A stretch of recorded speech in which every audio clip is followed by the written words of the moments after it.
말씀은 로마서 6장 수요일과 금요일에 말씀을 바꾸어서 로마서 6장 14절입니다. 교회 홈페이지에는 그대로 올라가서 아무도 모를 겁니다. 훗날 이 사실을 이제 알게 되는 게 교회 역사 이런 겁니다. 로마서 6장 14절 우리 같이 한 목소리로 함께 읽겠습니다. 죄가 너희를 주장하지 못하리니 이는 너희가 법 아래에 있지 아니하고 은혜 아래에 있음이라. 아멘. 로마서 6장 14절 제 세 번째로 우리가 살펴보는데 설교의 제목을 법 아래에서 일어나는 죄의 지배 이렇게 정했습니다. 왜 법 아래에서는 죄의 지배가 일어나고 또 그렇다면 우리가 어떻게 그 죄의 지배로부터 이길 수 있겠는가 하는 것을 우리가 함께 나누려고 합니다.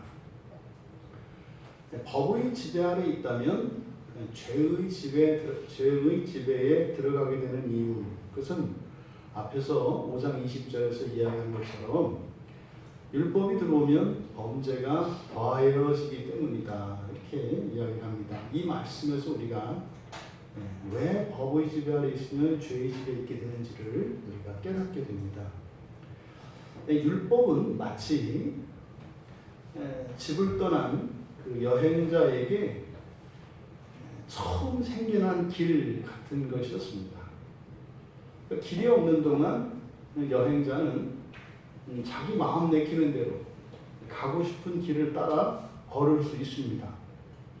바위를 타고 이런 위험을 감수하고 그저 그 바위를 타고 모험을 즐기든지 또 숲길을 따라 사색하며 길을 가든지 아니면 강가를 따라 꼭 이렇게 더운 여름날에 시원한 강바람을 피부로 느끼며 걷든지 또 그 신비스러운 광야의 길을 따라 위험을 자초하고 가든지 어디든지 선택해 갈 수 있었습니다. 근데 그것은 사실 자유라고 생각을 했죠. 내 마음대로 내가 생각하는 선, 그러니까 나에게 유익이 된다고 생각하는 그 길을 따라서 또 내가 옳다고 여겨지는 그 방식대로 그 기준대로 살아갈 자유가 있었다라고 생각하던 여행자에게 이렇게 율법이 주어지면 그러니까 전혀 잊지 않았던 그 새로운 길이 눈앞에 나타나는 겁니다. 그 여행자에게. 그러면 그 순간 그 법이 주어지는 그 율법이 주어지는 순간 그동안 자기가 이렇게 자유로운 선택에 의해서 그저 아주 지혜롭게 그리고 선하고 의롭게 살아왔다고 생각했던 과거의 모든 길들이 사망으로 향하는 길이었다는 것을 깨닫게 됩니다. 법에 따르면 그런 거죠. 그러니까 그 모든 것들이 덜 지혜롭든 더 지혜롭든 완전하든 불완전하든 그것이 효과적이든 비효율적이든지 간에 그 모든 것은 단 한 가지 방향으로 나 있다는 사실을 몰랐기 때문에 그것을 자유라고 착각했던 것입니다. 그러니까 율법이 선포되어질 때에 그 율법을 듣고 그것을 율법의 의미를 깨달으면 엄청난 가치의 혼란이 옵니다. 사는 길이 죽는 길이 되고 죽는 길이 사는 길이 되어버려요. 그러니까 이렇게 율법 아래서 죄가 지배한다는 것은 바로 이 순간에 이렇게 삶과 죽음이 바뀌고 자신의 가치가 완전히 전도되는 그 순간에 생명의 길을 선택하는 게 아니라 죽음의 길을 선택하게 되겠다는 겁니다. 이것이 죄의 지배입니다. 그러니까 법 안에서 죄가 지배한다는 게 바로 이겁니다. 법이 들어가서 살아날 수 있는 길이 제시되는데 살아날 길을 택하는 것이 아니라 오히려 그 죽음의 길을 따라 걷게 된다. 이것을 율법 아래에서 죄가 지배한다. 이렇게 얘기를 하는 겁니다. 그러니까 율법이 들어오기 전에는 그것이 사망길인 줄 모르고 그냥 자유라고 생각하고 길을 걸었어요. 그러니까 그것은 뭐 굳이 율법의 지배에 있는 게 아닙니다. 그게 문명이죠. 문명. 그런데 법이 주어지고 나면 이제는 그 길이 잘못됐다는 걸 알았음에도 불구하고 여전히 일관되게 그 길을 가게 된다는 거. 이것을 죄의 지배라고 합니다. 근데 지금 여기서 죄의 지배라고 우리가 이야기할 때는 상대적인 죄의 지배를 말한다고 했어요. 그러니까 율법이 주어져도 전혀 율법을 깨닫지 못하는 사람들은 자신들이 살아왔던 인생길이 전혀 사망길이라는 것을 인식하지 못합니다. 그것은 뭐 지배를 할 것도 없어요. 그것은 그냥 절대적인 지배 아래 있는 상태이고, 지금 우리가 우리의 관심의 대상이 되는 것은 그것을 깨달았음에도 불구하고 여전히 일관되게 그 죽음의 길을 가고 있는 상대적인 죄의 지배 아래 있는 신자들을 대상으로 하고 있습니다. 바로 이것을 법 아래 죄가 지배한다, 이렇게 말하는 겁니다. 그렇게 길을 떠나는 길을 가고 있는 그 여행자, 그러니까 그 여행자가 마음대로 생각하고 또 자신이 살아가는 어떠한 기준들, 이게 사실은 사탄의 지배 아래에 있는 것이죠. 그런 지배는요, 넓은 길입니다. 그리고 아주 큰 길입니다. 그런데 결국은 멸망으로 들어갑니다. 그러니까 그 길, 그렇게 사탄이 지배하는 그 길은 사망의 법, 사탄의 법이, 그러니까 죄의 법이 그 길은 지배합니다. 그러나 그 길을 따라 걷는 여행자는 결코 그것을 깨닫지 못한다. 오히려 생명의 길로 확신하고 간다. 그래서 잠언에 보면 마음은 악한 계교를 지혜로운 것으로 착각한다 그래요. 그리고 악을 향해서 힘있게 달려간다, 이렇게 말한다. 그러니까 알면 그러겠습니까? 불나방, 우리가 보통 어리석은 것을 불나방, 그 분화방이라고 이야기하는데, 이렇게 모닥불이 피어있는 불 속에 그것을 빛으로 알고 달려든다고요. 달려들면 그 빛과 함께 있는 뜨거운 열은 전혀 의식하지 못하고 갔다가 열에 죽는 거죠. 이게 이제 사람들이 그 동물들을 사냥하는 방식입니다. 그러니까 미끼를 주고 미끼를 따라 오게 해서 그리고 그 생명을 빼앗는 것이죠. 이게 사실은 이 세상을 살아가는 모든 사람들은 그렇게 미끼에 걸려든 인생과 같은 것입니다. 심지어는 또 이렇게 선을 따라 살아가는 사람들을 대적합니다. 무슨 말이에요? 이렇게 착한 마음이 있으니까 그건 잘못된 길이라고, 그렇게 하면 안 된다고, 이게 신앙생활을 해도 그렇게 너무 이렇게 지나치게 하면 안 된다고, 그리고 이렇게 너무 성경 그러지 말고 적당히 웬만큼 받아들일 수 있는 정도에서 해야 된다고. 왜? 착한 마음에서 하는 거예요. 그러니까 그 악을 선으로 알고 있기 때문에 그러한 일들을 하게 되는 겁니다. 그래서 심하면 이제 뭐 대적을 하는 거예요. 뭐 예수를 절대적으로 싫어하고 하나님을 믿지 않는 어떤 부모에게 예수를 열렬히 사랑하는 자녀가 있을 때 그 애끓는 심정으로 그 부모가 자식을 방 안에 가두지 않겠어요? 이런 일이 일어난단 말이에요. 왜요? 모르기 때문이죠.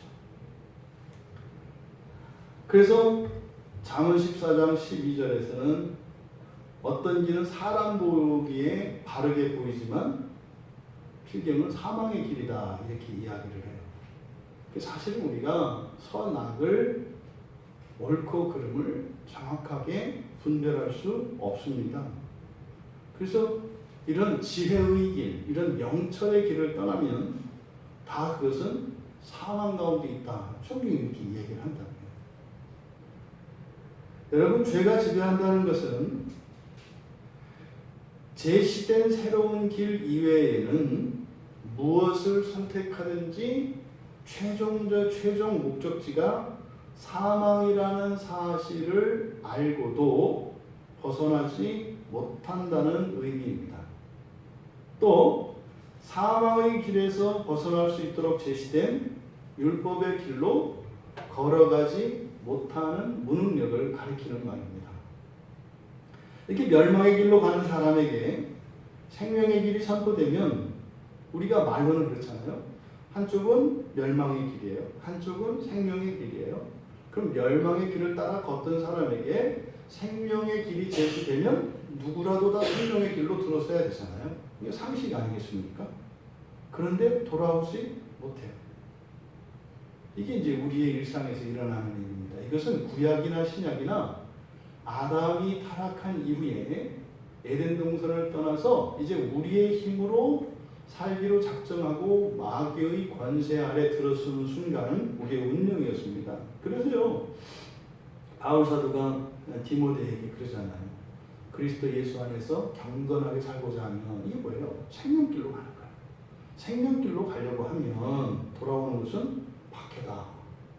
디모데후서 3장 12절에서 이렇게 얘기한다고요. 이게 죄의 지배예요.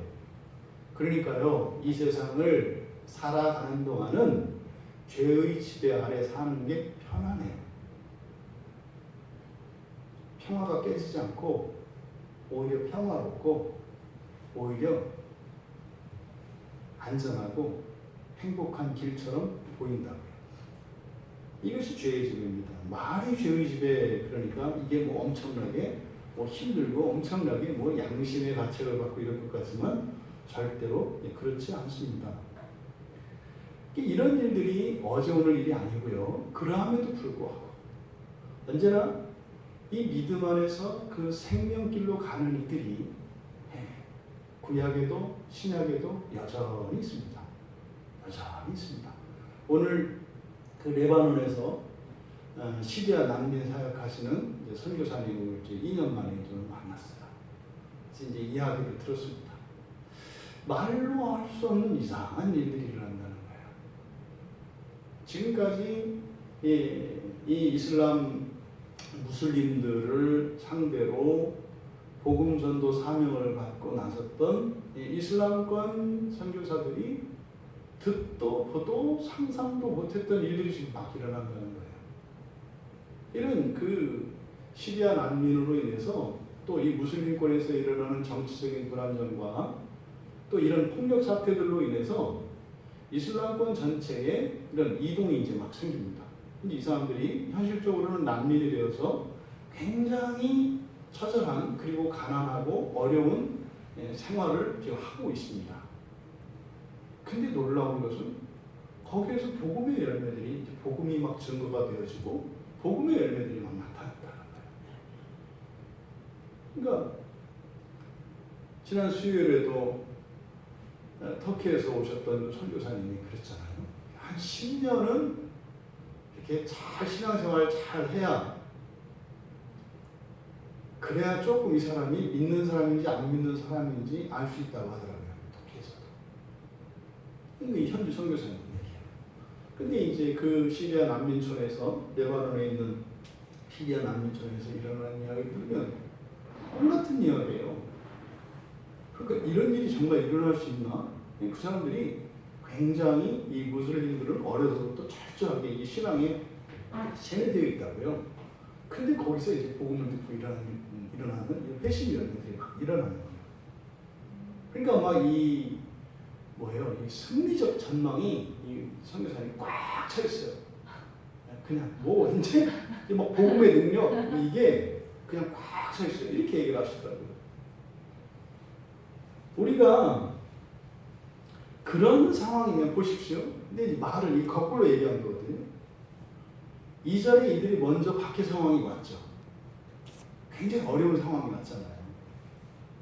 근데 거기에 복음이 들어가니까 놀라운 열매라고 하잖아요. 반대로 얘기해 볼까요? 이분들이 난민 되기 이전에 평화로운 그들의 삶 속에 복음이 들어갔어요. 근데 그분들이 지금 난민촌에서 복음을 받아들인 것처럼 거기서 받아들였으면 어떤 일이 일어나겠어요? 지금의 상황이 일어나는 거예요. 그럼 우리는 그때 뭐라고 해요? 박해라고 굉장히 마음 아파하죠. 여러분, 시리아에서 말입니다. 어떤 선교사님이 복음을 전했는데 집도 뺏기고 말이죠. 직장도 잃고 말이죠. 지금 오갈 데 없이 산 밑에 지금 천당 아래 살고 있답니다. 그럼 우리는 어떻게 해요? 마음이 막 아프잖아요.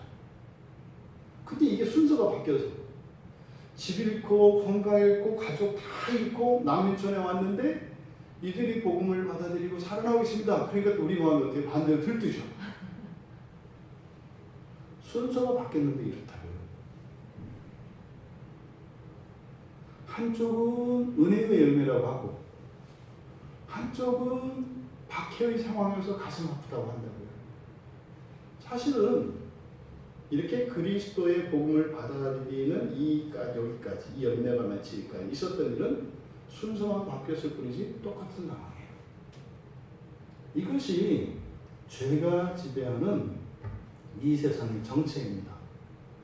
근데 여러분, 그러니까 주님 오시기 약 600년 전에 에스겔 선지자가 활동할 때니까 주전 한 590년 정도부터 활동을 했거든요.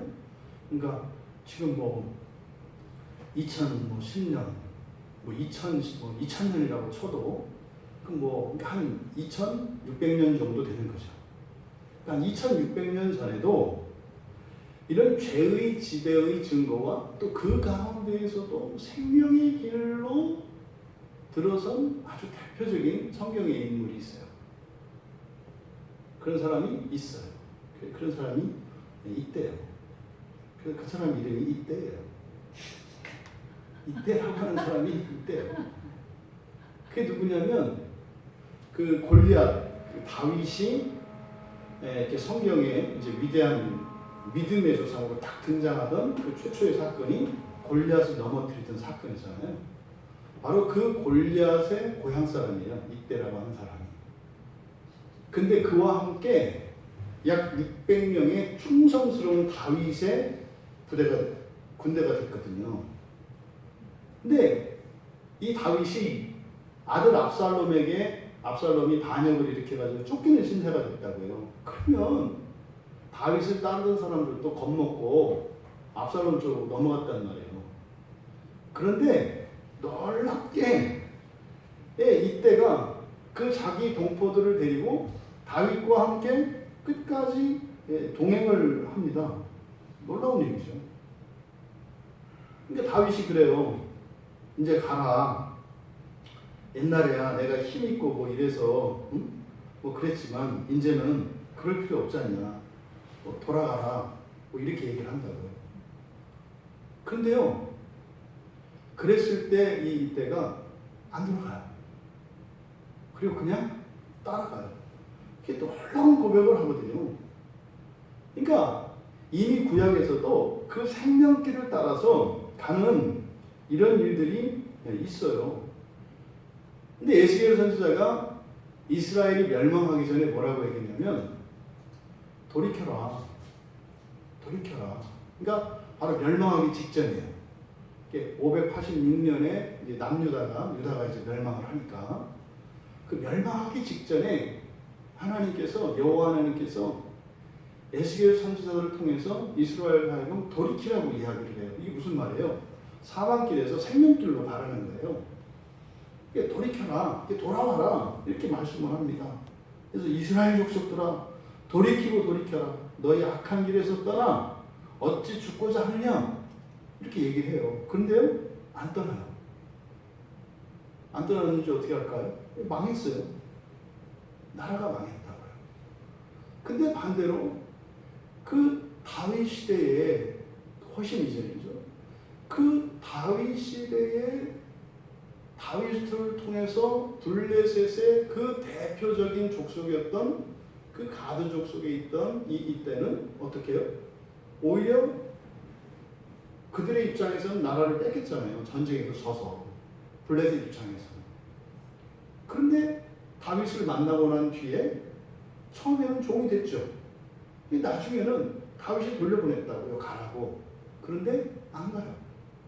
그리고 따라가는 일이 있었다는 말이에요. 그러니까 그 블레셋의 토착 세력으로서 강력한 민족이었던 사람들 가운데 처음에는 자기들의 주권을 잃어버리고 자유를 빼앗기고 이제 이스라엘의 종이 되었다고 생각했던 사람들 가운데 오히려 그것이 생명의 기회인 것을 알고 생명의 길로 바꾼 사람들이 있어요. 그런데 정작 하나님으로부터 선택을 받았던 이스라엘 백성들은 선지자를 보내어서 돌이키라고 하는데도 돌이키지 않아요. 이런 일들이 구약 안에 있었단 말이에요. 이게 지금 죄의 지배 아래서 일어나는 일입니다. 이것은 오늘날 이 시대에도 동일합니다. 이 죄와의 싸움이라고 하는 것은 정말 주님이 오셔서 사단 마귀를 무저병에 집어넣기까지는 이 싸움은 계속됩니다. 개인적으로는 개인적인 종말은 죽음이죠. 죽기 전까지 이런 싸움은 끊임없이 일어납니다. 우리는 끊임없이 사망길을 걸으려 하고 복음은 끊임없이 우리로 하여금 예수의 길로 생명의 길로 돌아오라고 촉구합니다. 이 땅의 모든 교회들이 한 목소리로 선포하는 것이 그것입니다. 그 길은 죽음의 길이다. 그 길에서 돌이켜 생명의 길로 와라. 이게 지상에 있는 모든 교회들의 모든 예배 시간에 동일하게 선포되어는 모든 설교의 핵심입니다. 이 구약의 백성들은 돌이키지 않았어요. 그리고 파멸의 길로 갔습니다. 분명히 피할 수 있는 복음이 이스라엘 백성들에게 제시되었는데 그들은 파멸에서 벗어나지 않고 파멸의 길을 갔어요. 이것을 죄의 지배다라고 이야기한다 이 말입니다. 그렇다면 이렇게 운명과 같은 그리고 이렇게 생명으로 나가는 길이 제시되어도 그것을 벗어나지 못하는 이런 죄의 지배 상황에서 우리가 이제 그러면 어떻게 이것을 벗어날 수 있는가? 이것을 예수님께서 우리에게 주신 그 복음 안에서 그 단서들을 찾아내고 그 길을 추구하며 죄를 이기는 은혜의 일들을 우리가 경험해야 합니다. 예수님께서 마태복음 16장 24절에서 누구든지 나를 따라오려거든 어떻게 해요? 자기를 부인하고 자기 십자가를 지고 따라라 이렇게 말씀하세요. 그러니까 뭐예요? 나를 따라오려거든 여기서 나는 뭡니까? 생명이세요. 빛이세요. 진리세요. 구원의 주인이세요. 그러니까 너희들이 멸망에서 벗어나기를 원한다면 어둠에서 빛으로 나가기를 원한다면 무지와 거짓에서 참된 진리와 참으로 나오기를 원한다면 이게 나를 따르려면이에요. 이것을 실제적으로 우리의 삶에 적용하면요. 여러분들이 느끼는 무능력 그리고 여러 가지 결핍, 여러 가지 불행, 걱정, 염려 이런 모든 부정적인 것들 여러분들이 원하지 않는 모든 부정적인 환경과 감정과 이런 모든 상태에서 벗어나기를 원한다면 이게 나를 따라오려고 하거든 이런 말이에요. 그 모든 사람들에게 그런 상황에서 벗어나고 싶은 사람 하면 다 손을 든다고요. 근데 사실은 다는 아니다. 그죠? 다는 아니에요. 여기서 벗어나고 싶은 사람 그럼 저요 하는 게 아니라 대다수는 그때 반응이 뭐냐면 그런 거 없어요. 사실은 그런 거 없어요라는 말은 사실 무슨 말입니까? 나는 그런 길을 알지 못하는데요 라는 말이죠. 사실 나는 그런 길을 알지 못하는데요 이 말을 어떻게 해요? 그런 길 없어 라고 단정해버려요. 왜? 내가 집이니까. 사실은 그 사람의 내면에서 하는 말은 나도 그러고 싶은데 그런 길은 절대 없다고 믿고 있어요 이 말이죠. 그게 누군가가 있대요. 그러면 반응이 어떻게 되는 거예요? 와 이래 되면 정말요? 이래 되는데 이게 아주 이성적인 거라니까요. 그런데 그 순간 어떻게 해요? 없어요. 그러면서 그 진리를 말하는 사람을 어리석다고 이야기한다고요. 근데 예수님께서 말씀하셨어요. 자기를 부인하고 자기 십자가를 지고 따라라. 그러면 벗어날 수 있다. 여러분들의 삶 속에 구원이 필요하십니까? 여러분 인생이 정말 참된 진리로 생명으로 가득 차기를 원하십니까? 예수님께서 자기를 부인하고 자기 십자가를 지고 따르면 된다고 말씀하셨어요. 그러면 우리는 그 길을 따라 가면 될 거예요. 근데 이게 오늘날 우리 그리스도인들에게만 그렇게 된 게 아니에요. 앞서서도 구약의 많은 선지자들을 통해서 이 복음은 계속 선포됐죠.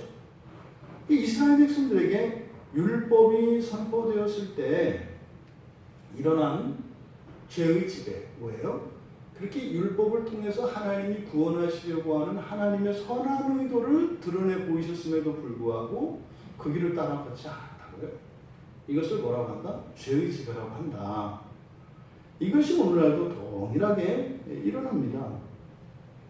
이렇게 죄의 지배 아래 있는 사람들에게는 복음이라는 새로운 길이 제시되면 그들은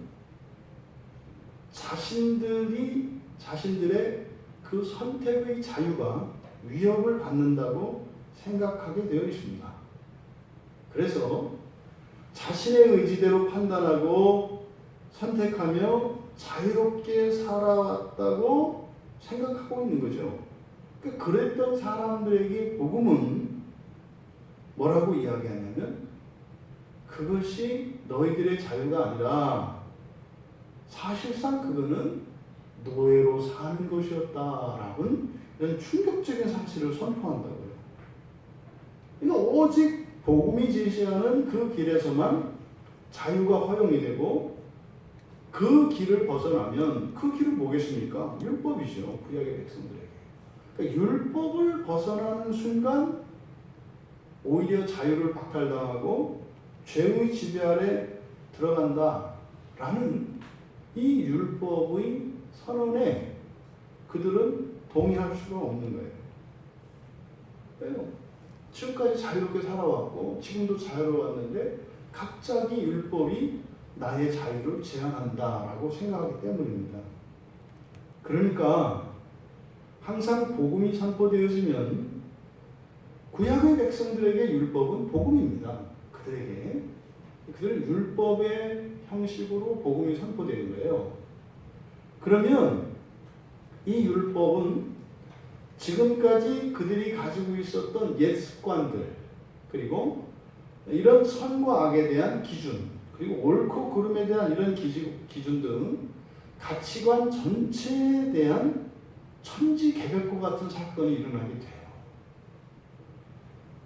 누군가가 이렇게 과거의 습관을 따라 자기가 가고 싶은 길을 따라서 그렇게 살아가면 갈수록 죄를 더하게 된다는 거예요.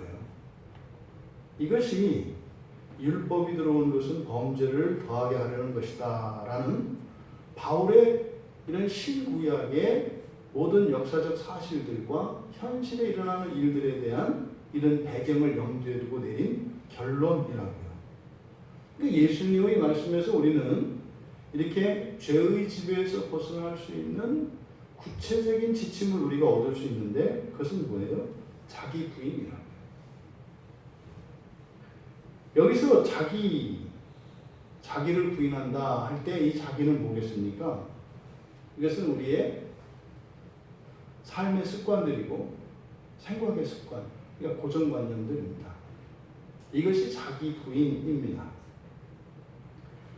이런 죄의 습관과 이런 사망 길로 이르게 하는 우리의 사고의 이런 습관들, 이것이 고정관념으로 되어 있죠.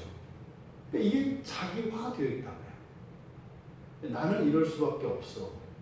이렇게 하는 것은 정당해. 이렇게 하는 것은 이런 생각은 옳은 것이야. 이것은 다른 사람들이 인정해야 하고 또 다른 사람들이 심한 경우는 나를 따라야 돼. 라고 하는 이렇게 자기화된 이것은 사망으로 안내하는 길잡이입니다. 그래서 자기 부인을 해야 하는 겁니다. 앞서서 그 예로 들었던 여행자, 그 여행자의 배경을 우리가 알아야 됩니다. 이 여행자가 지금 걸어가고 있는 이 여행길이 무엇인지를 알아야 한다고요. 이 여행자의 여행은 오늘날 우리 청년들이 세계를 가슴에 품고 하나님의 그 창조의 그 능력과 이 창조 세계의 아름다움을 이렇게 보기 위해서 가는 그런 여행이 아닙니다. 이 여행은 마치 어리석게 가출한 그런 사람과 같은 거예요. 그래서 생명의 집을 버리고 오히려 죽음의 성을 향해서 떠나온 사람이 그 여행자이죠. 그는 지금 이 여행의 끝은 파멸입니다. 사망입니다. 이것이 이 여행자에 대한 배경입니다. 그런 그에게 앞에 무한한 것 같이 펼쳐진 그 모든 가능성들, 이거는 사실은요, 전부 다 그 사망의 계곡으로 치닫는 그런 끔찍한 수단이고 끔찍한 길인 것입니다. 그런 여행자에게 주 하나님께서 구원하시기 위해서 길을 내어주신 거예요. 그게 구약 백성들에게는 율법이었다고요. 구약의 백성들에게. 아직 그때는 신약이 없습니다. 신약 성경이 아직 없어요. 하나님의 계시가 거기까지예요. 오늘날 우리들이 가지고 있는 구약의 율법에 대한 생각과 이미지는 구약의 백성들과는 완전히 다른 것입니다. 우리는 이런 구체적인 예수 그리스도의 복음이 있기 때문에 율법을 복음으로 받아들일 수 없죠. 하지만 구약의 백성들에게는 유일한 복음이 율법이었습니다. 그러니까 오직 율법으로만 이들은 그 사망의 길에서 벗어날 수 있습니다. 그래서 율법을 따라가면 거기에는 반드시 구원이 있어요. 근데 그 율법을 따라가는 것이 구약의 백성들에게는 자기를 부인하는 삶이었다고요. 그래서 구약의 백성들 안에도 이렇게 자기를 부인하고 율법의 길을 따라 생명길로 나가는 사람들이 있었다. 이게 이제 앞서서 예를 들었던 이때 사건이에요. 이게 사무엘하 15장에 나오는 사건입니다. 그때 보면은요, 이때가 다윗이 돌아가라고 하는데 아니요, 저 안 가요. 그 바울 사도가 로마서 14장 8절에서 했던 고백. 우리가 살아도 주를 위해서 살고 죽어도 주를 위해서 죽습니다. 그러므로 사나 죽으나 우리가 주의 것입니다.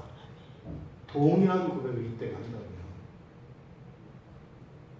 그러니까요, 이런 고백, 그럼 이때를 비롯한 그 600명의 그 용사들이 오히려 이렇게 주인인 다윗에게 주권을 빼앗기고 매어있던 상태에서 이제는 자유를 주고 블레셋으로 돌아가라. 너희들의 고향 가드로 돌아가라. 그러면요, 이들은 고향에서 환영을 받을 것이고 살아남아 있는 가족들이 얼마나 기뻐하겠어요. 근데 안 돌아간다고요. 그 뒤에 이어지는 얘기를 보면 그렇게 해요. 사무엘하 15장 21절에 되게 감격스러운 얘기죠. 여호와의 살아계심과 내 주 왕의 살아계심으로 맹세하오노니 진실로 내 주 왕께서 어느 곳에 계시든지 사나 죽으나 종도 그곳에 있겠나이다. 그 뒤에 온 땅 사람들이 큰 소리로 울며 모든 백성이 앞서 건너가네, 이렇게 얘기해요. 그러니까 이때 퍼졌던 울음은 뭐겠어요? 이거는 이때 울음 나라를 뺏기고 압살롬에게 쫓겨서 이렇게 막 불쌍하고 이런 게 아니에요. 뭐예요? 이 복음의 역사가 일으킨 아주 감격적이고 감동적인 정말 웅장한 그런 구원의 서사적인 그 장면의 영광에서 나오는 감동이 있는 거예요. 사람의 시각으로 보면 나라를 빼앗기고 자식에게 쫓기는 그 다윗이 기드론 시내를 건너가는 그 모습이 너무 초라해서 우는 것처럼 보이지만 복음의 눈으로 보면 아니라고요. 오히려 다윗이 왕자를 버리고 말이죠. 기드론 시내를 건너가는 그것이 훗날 이스라엘 백성들이 홍해를 건너는 사건이고 광야에서 요단강을 건너가는 사건이었다 이 말이에요. 그 감격에 복받쳐서 이들이 크게 운다고요. 여러분, 이렇게 죄에서 벗어나는 길은 내가 걷던 길이 아닙니다. 그 길은 제시된 새로운 길, 제시된 새로운 길로 가는 것 외에 다른 방도가 없습니다. 그러니까 제시된 새로운 길로 가기 위해서는 내가 지금까지 걸어왔던 나의 습관과 나의 고정관념들을 부인해야 한다고요. 이건 아니다 라고 하는 이런 부인이 있어야 한다고요. 그리고 이게 제시된 그 길 외에는 다른 방도가 없다라고 하는 사실을 기억하는 겁니다. 잠언에서 보통 이제 복음은 지혜로 나타납니다. 지혜의 교훈 이러죠. 그래서 잠언에서 지혜는 예수님으로 이렇게 대치해도 큰 무리가 없습니다. 그러니까 지혜의 교훈은 뭐 복음, 예수님의 말씀이라고 할 수 있죠. 그러니까 잠언에서 복음은 잠언 13장 4절에 보면 지혜 있는 자의 교훈 이렇게 얘기한다고요. 또 잠언 14장 27절에서는 여호와를 경외하는 것 이렇게 얘기해요. 그러니까 이렇게 죄에서 사망에서 벗어나는 길은 바로 복음을 쫓는 것이고 율법을 쫓는 것이고 또 여호와를 경외하는 것이라고요. 이게 살 길입니다. 여러분, 구약의 인물 가운데 하나님으로부터 특별히 아주 완전한 자라고 인정을 받았던 욥이 있어요. 오늘날 우리 그리스도인들에게 욥은 많은 고난받는 성도들에게 위로를 주는 한 인물입니다. 그래서 내가 이만큼은 아니었구나. 내가 힘들고 어렵지만 내 인생이 이렇게 처참하고 불행하고 이런 고난까지는 아니구나. 뭐 이렇게 심리적으로. 근데 사실은 이렇게 잘못 받아들여지면 더 답답해져요. 슬퍼할 수가 없어요. 너무 아프고 힘들어서 막 통곡하려고 그랬는데 욥을 보라 이렇게 얘기해요. 욥을 봤더니 네가 이보다 더하냐? 그럼 더하지 않거든요. 근데 여러분, 이런 고통과 슬픔이라고 하는 것은 절대적인 게 아니라 이건 상대적인 거예요. 누누이 말씀드립니다만 많이 다친 사람이 더 많이 아픈 게 아니에요. 고통을 많이 느끼는 사람이 많이 아픈 거예요. 아무리 큰 고난을 만나도 그걸 이길 수 있는 사람은 그게 어렵지 않아요. 고통스럽지 않아요. 그런데 고난에 취약한 사람들은 작은 고난만 와도 그냥 지구가 다 멸망당한 것 같은 그런 고난이 그 사람에게는 쏟아진다고요. 그러니까 너 왜 그런 거 갖고 그래? 이렇게 얘기할 수가 없어요. 이 욥을 잘못 이해하면 그렇게 된다. 그러함에도 욥이 겪은 고난은 사람이 겪을 수 있는 가장 불행하고 가장 극심한 그런 고난을 겪은 사람임에는 틀림없어요. 그러니까 어디 가도 욥은 사실 이 고난에 대해서 이렇게 명함을 내밀 만한 사람이에요. 그런데요, 하나님 생각은 좀 다릅니다. 욥에게 이렇게 하신다고요. 절대적인 이런 고난 가운데 있는 욥에게 하나님이 나타나셔서 그 37장에 보면 그래요. 사망의 문이 너한테 나타났느냐? 사망의 그늘진 문을 네가 보았느냐? 이렇게 물어봐요. 이게 무슨 말이에요? 사망의 문이 나타났냐? 사망의 그늘진 문을 네가 봤냐? 이건 하나님이 여호와 하나님께서 뭐라고 하시는 거예요? 네가 고난이 뭔지 알아?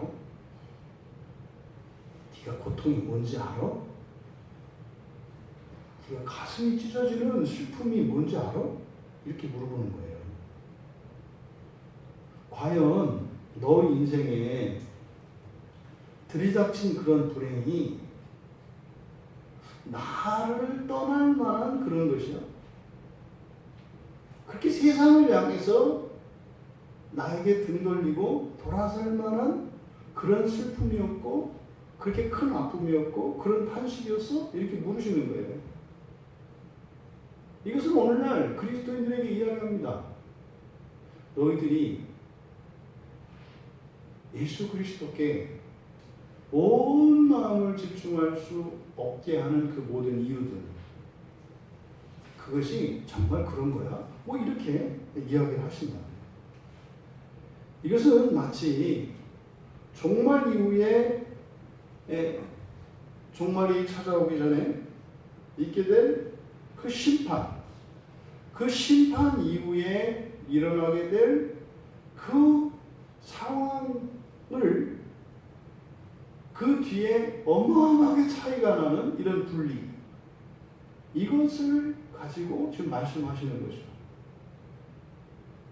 네가 정말로 고통의 극한, 애통의 극한, 두려움의 그 공포의 극한, 그것을 네가 알아? 어느 누구도 그것을 안다고 할 수 없다는 거예요. 이게 무슨 말입니까? 우리가 고집하는 자기의 길, 거기에서 벗어나지 않아도 된다라고 하는 이런 근거가 되는 잘못된 이런 자기의 고집, 이런 것들은 우리가 하나님 말씀 앞에 절대적으로 복종하지 말아야 할 이유가 될 수 없다는 거예요. 왜요? 끝이 있기 때문에. 그것을 모르면 이 절대적인 고통과 절대적인 고난을 알지 못하면 이런 상대적인 고난과 상대적인 슬픔에서 넘어질 수밖에 없어요. 근데 성경은 그 절대적인 고통과 고난이 있다는 것을 우리에게 말씀합니다. 우리는 예수 그리스도께서 재림하시는 그날에 첫째 부활에 참여하기를 소망합니다. 성경에서 경고하고 있는 그 열매에 대한, 그리고 중도 탈락자들에 대한 그런 배교와, 그리고 이런 불신앙들에 대한 의심과 이런 주저함에 대한 성경의 경고에 귀를 기울여야 합니다. 구약의 이스라엘 백성들이 멸망 직전에 하나님께서 선지자들을 보내어서 그들의 파멸에 대해서 예고하고 바로 바른 길로 돌이킬 것을 촉구하였던 그 복음에 순종하지 않았던 이스라엘의 그 파멸의 역사를 우리는 기억해야 합니다. 그것은 과거에 일어난 역사적 사건이 아닙니다. 지금 멸망을 앞두고 있는 우리에게 들리는 하나님의 그런 복음의 메시지인 것입니다. 길은 없어요. 새로 제시된 이 길 외에는 다른 가능성이 없습니다. 근데 이러한 생활 습관, 이런 고정관념에서 벗어나는 것, 벗어나기 위해서 첫 번째 필요한 게 자기 부인이다. 근데 이 자기 부인이라는 것은 사실상 당사자에게는, 그 자기라고 하는 것은 사실은 자기가 지금까지 살아 있을 수 있었던 자랑들이고 공로들이었고 장점들이었습니다. 지금까지는. 그렇기 때문에 자기를 부인한다라고 하는 이것은 굉장한 모험이고 굉장히 큰 위험으로 여겨집니다. 그러니까 자기 부인을 해야 된다는 것까지는 알겠어요. 논리적으로 설득이 된다고요. 근데 문제는 이 자기 부인을 하려면 그렇게 할 만한 무슨 이유가 있어야 한다. 근거가 있어야 한다고요. 그래서 뭐 공부할 때도 우리 집사님들이 그랬어요. 뭘 좀 보여달라고. 보여주면 내가 그 하나님 나라의 그를 좀 보여주면 내가 좀 따라가지 않겠냐고. 또 보여달라. 맞아요. 그러니까 내가 나를 부인했을 때, 이거 뭐예요? 나의 과거의 모든 가치관들을 포기했을 때, 그리고 하나님의 말씀을 따라 살았을 때, 안전에 대한 보장을 해달라는 거죠. 그러면 이 안전에 대한 보장이 지금 로마서 6장 14절에서는 뭐라고 얘기하는 거예요? 은혜다 얘기하는 거예요. 은혜가 있기 때문에. 그러니까 이 은혜가 뭐예요? 자기 부인을 해야 된다는 것을 예수님의 말씀을 통해서 진리로 받아들였고 그렇게 하려고 하는 이들에게 할 수 없는 우리에게 이런 보증이 되어지는 것, 이것이 바로 은혜예요. 그러니까 은혜 아래 있기 때문에 죄가 주장하지 못한다. 사실 죄가 주장하지 못하는 것은 자기를 부인하면 죄가 주장할 수 없기 때문인 거예요. 그러면 이 은혜의 핵심은 무엇입니까? 예수 그리스도의 십자가죠. 은혜의 핵심은 이 예수 그리스도의 십자가라고요.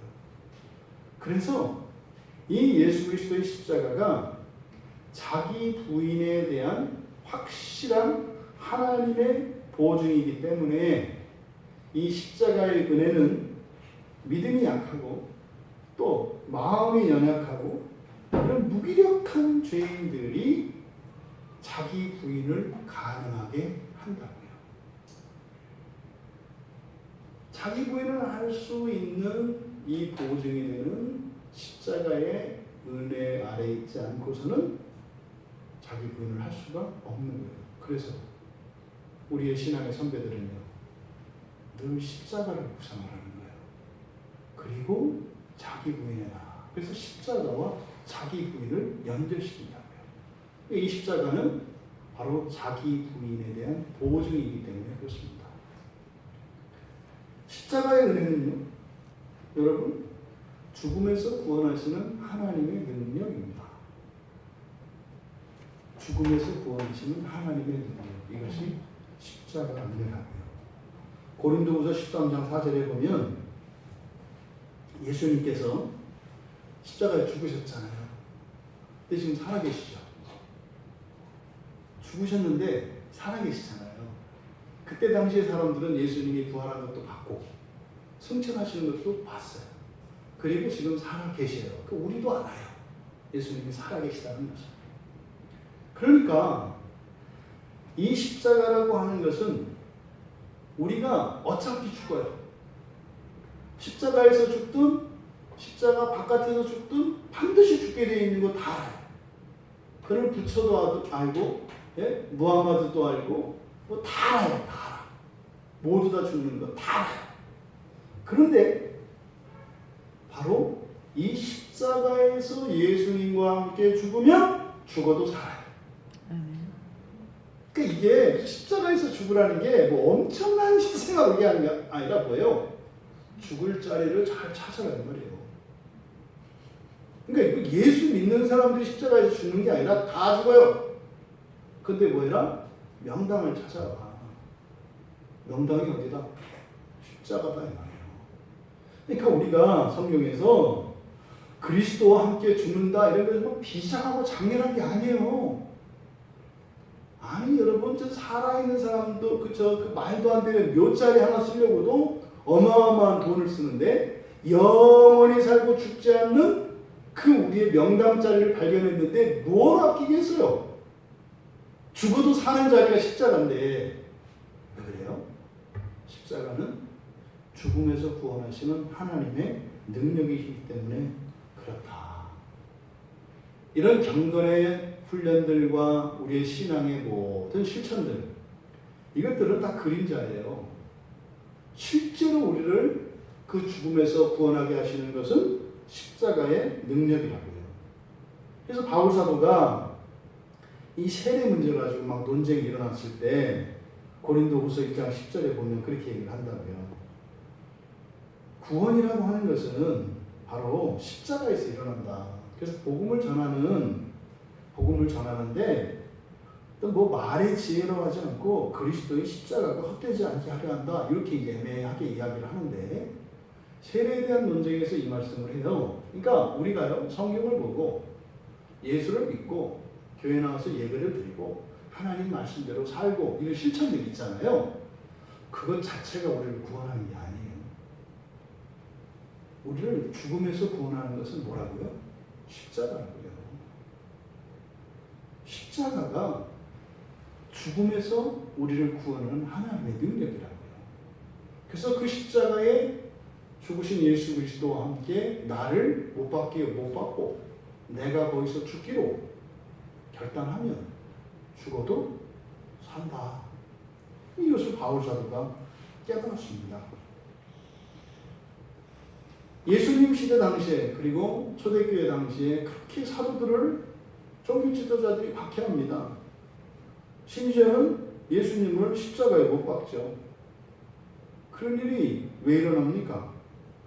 바로 죽음에서 구원하시는 하나님의 능력을 몰랐기 때문이에요. 실험한 거죠. 참으로 우리가 그를 십자가에 못 박으면 하나님이 그를 살리는가? 보자 하는 거죠. 그들은요 믿었죠. 십자가에 못 박아 죽이면 완전히 죽을 거라고 생각을 했죠. 거기는 절대로 예수 그리스도가 살아날 수 없는 자리였죠. 근데 그 자리는 놀랍게 하나님의 능력의 자리였죠. 그들은 예수를 죽여도 절대 십자가에 못 박으면 안 됐죠. 원래 자신들의 뜻을 이루려면 그렇게 했으면 안 됐어요. 자신들의 뜻을 이루려면 어떻게 해야 돼요? 예수를 왕의 자리에 앉혔어야 했어요. 그런 일도 일어나지도 않겠지만 바로 그거. 그래서 자기를 부인하는 그 자리는 도저히 살아날 가능성이 없는 자리입니다. 거기가 십자가예요. 그런데 거기에서 살리시는 하나님의 능력이 나타나요. 두 번째로 십자가는 모든 자에게 모든 형편에서 구원하시는 하나님의 능력입니다. 누가복음 1장 71절에서 이제 예수님을 준비할 이제 오실 메시아를 준비하기 위하여 태어나는 이제 세례 요한을 통해서 세례 요한에 대한 계시에서 그런 얘기가 나오죠. 이제 오실 예수 그리스도 그는 원수에게서 그리고 우리를 미워하는 모든 자의 소원에서 구원하실 분이에요. 그가 하실 일은 그런 일이거든요. 여러분 원수와 우리를 미워하는 모든 자가 무엇입니까? 여러분들에게서 행복을 빼앗아가고 여러분들에게서 즐거움과 기쁨, 사랑을 말려버리고 소망을 없애버리는 이 모든 것들이 바로 원수고 미워하는 자들이 하고자 하는 일입니다. 그러니까 이 십자가는요, 예수를 구주로 영접하고 예수를 믿고 나오는 모든 사람들의 모든 형편에서 구원하시는 능력인 것입니다. 그러니까요, 디모데에게 편지를 쓸 때 바울이 갇혀 있으면서도 그 갇혀 있는 것을 답답해하지 않고 그런 고난을 너끈히 감당할 수 있었던 것이 바로 십자가의 능력을 알았기 때문이라고 디모데후서 1장 8절을 통해서 우리가 알 수 있습니다. 그러니까 모든 자유를 박탈당하고 인신이 구속된 상태에서 그리고 가장 기본적인 인간의 욕구를 채울 수 없는 그런 상황 속에서도 그러한 것들을 조금도 불평하지 않고 너끈히 감당할 수 있었던 것은 현재의 갇힌 몸과 현재의 불편한 이 삶의 상태에서도 바로 구원하시는 능력이 바로 십자가인 것을 아셨기 때문에 그러한 비참한 처지에서도 절대로 위축되지 않고 그런 기쁨과 소망을 잃지 않을 수 있었던 것입니다. 더 나아가 세 번째로 이 십자가는 천사들이나 권세들 그리고 능력들을 복종시키는 하나님의 능력입니다. 베드로전서 3장 22절에 보면 예수님께서 십자가에서 비참하게 죽으셨습니다. 그리고 부활하시고 승천하셔서 천국의 보좌에 앉으셔서 모든 영들을 통치하신다. 이렇게 이야기를 해요. 그러니까 여러분, 우리가 이 십자가에 대한 이해를 우리가 깨달아야 합니다. 십자가를 보면 마냥 이렇게 슬퍼서는 안 돼요. 그랬잖아요. 십자가는 두 가지 색깔로 이루어져 있습니다. 우리 죄를 대속하신 예수 그리스도의 대속의 보혈의 피, 이 빨간 보혈의 피의 색깔이 있어요. 거기에는 우리의 부끄러움과 죄책, 그리고 그리스도께 대한 무한한 감사와 찬양이 있어요.